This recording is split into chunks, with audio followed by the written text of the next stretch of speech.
I was reading a book the other day, and it said, thinking is the root cause to all suffering. Thinking is the root cause to all suffering. You know, that statement is simple, but yet so profound. Think about how many times in your life that your thoughts have either got you into some trouble, made you make a huge mistake, or caused you to self-sabotage.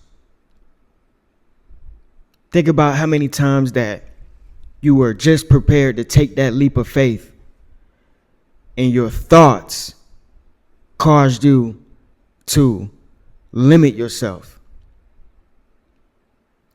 Think about how many times you thought, this could put me in a better position if I make this decision. This could put me in a better position if I make this choice. If I do this, this could change my whole trajectory. I could be in a totally different space 5 years from now. But your thoughts caused you not to do it. Your thoughts stopped you from making that decision. And then when you look at your life 5 years later, you just think, or you may see somebody who made that decision, and God has a way of showing you who you could have been. Not in a comparison type of way, not in looking at them thinking, oh, I want that life. No, not that. But thinking about, I was in a position to make that same decision and I didn't. And now that person is light years ahead of me. But I want to make it clear that it's not from a comparison point of view. I'm going to use an example. I was supposed to start this YouTube thing in 2017, but I let my thoughts stop me from continuing to create.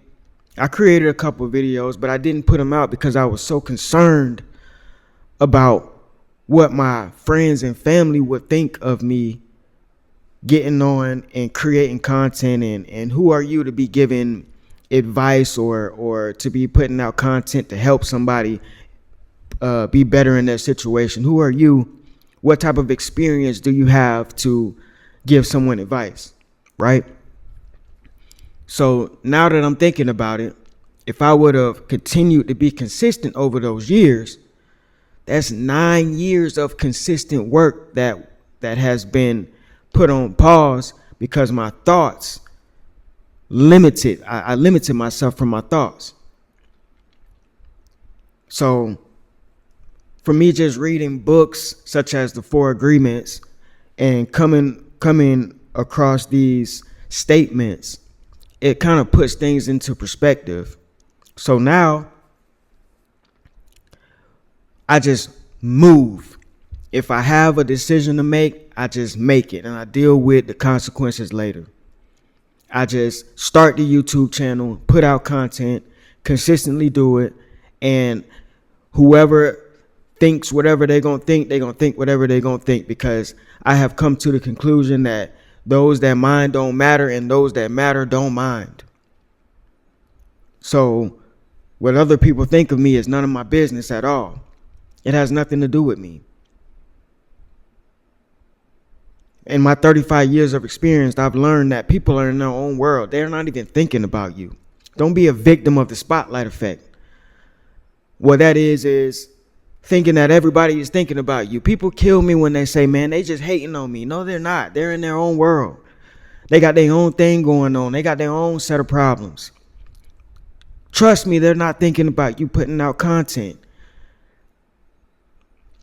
And if they are, they have nothing going on, so that they don't matter anyway. They're sitting on the sidelines. You in the game. You doing what you got to do. Hopefully your content helps somebody excel in their life. Hopefully 5 years from now, somebody will come up to you in public and say, yo, your video helped me. You know, your content helped me, man. I was on the verge of not doing so well. And your video is what turned the tables.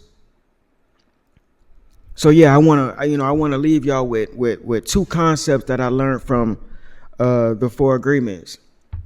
And one is The first one is don't take anything personal. Because like I said, everybody's dealing with their own situations. You know, everybody has their own programming. Everybody's dealing with their own programming and their own set of perspectives and their own set of attitudes. So when we take things personal, what we're doing is we're infiltrating our own thoughts with theirs.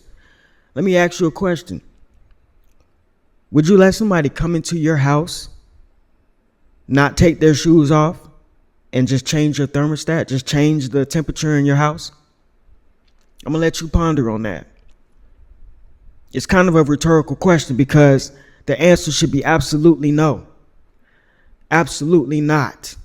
You should never let anyone come into your home unauthorized and touch your thermostat and change the temperature in your home. That's kind of what you're doing when you let people come into your being and change your mood and change your attitude and your thoughts and your perspective. That's kind of what you're doing when you let other people's opinion change who you are. That's kind of what you're doing when you take things personal.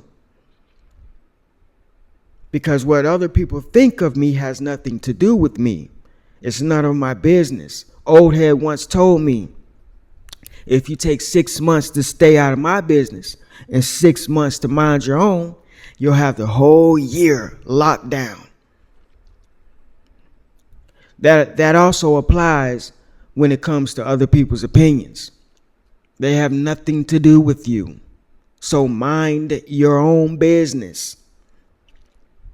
Stay in your lane. If you're driving down the road and you swerve into another lane, what are you going to do? You're going to get pulled over. You're going to get cited for it. So use that same type of attitude when it comes to living your life. You know, stay in your own lane. There's nothing going on in this lane that has anything to do with your destination. If you swerve into another lane, you might cause an accident. You know? And the second and the last concept is don't make assumptions, because you tend to make an ass out of yourself. You know, we tend to make a lot of assumptions instead of just asking clear-cut questions like, what did you mean by that? You know, everybody was raised differently. They have different ways of approaching things and speaking to people. So if you interpret something one way and someone said it in a way that they didn't mean it by that, nothing is going to help you more than asking questions such as, what did you mean by that? And continue to ask questions until you get a clear understanding of what they meant and how they meant to present you, to present it. Because tone and words have a different way of being perceived depending on who's perceiving it. So if I'm curious as to what you meant, I'm going to continue to ask questions until I get a clear understanding.